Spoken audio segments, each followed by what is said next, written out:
depressió, angoixa, nervis, gent que corre sense rumb. Ara el poble mana, ara el poble demana diversions barates. Diversions barates.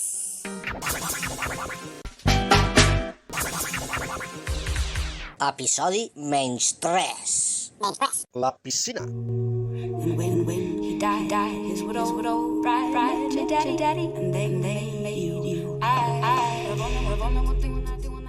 Les piscines són plenes d'aigua, de gent, però sobretot són col·ludes de diversions barates.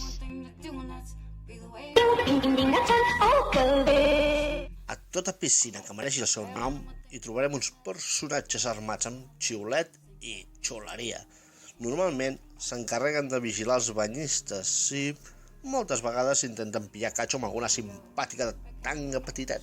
Quan observeu un vigilant de piscina, en animada conversa amb alguna fanàtica del topless, us hi acosteu i els hi podeu demostrar el vostre millor salt de bomba.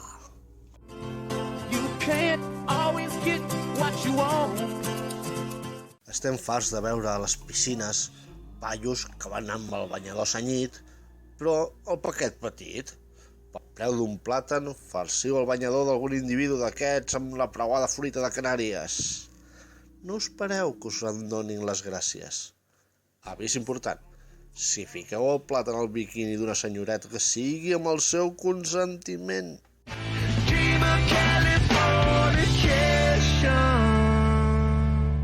No oblideu pas que dins de l'aigua d'una piscina no heu de fer pipí. Però podeu acostar-vos cap a aquella zona de la piscina menys profunda on hi neda normalment la quitxalla i us hi camufleu. Deixeu anar una bona tifa, sigui real o fictícia, més barata la real, no cal dir-ho, i ensenyeu als vailets la valuosa lliçó. La merda flota.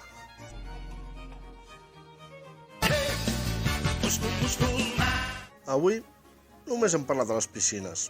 En algun altre episodi parlarem de les platges nudistes, on el millor que et pot passar és que un panxut i el seu micropenis aparquin la seva tovallola de Coca-Cola just davant teu. Fins llavors, a reveure! Que fills de puta volessin no veuríem mai el sol.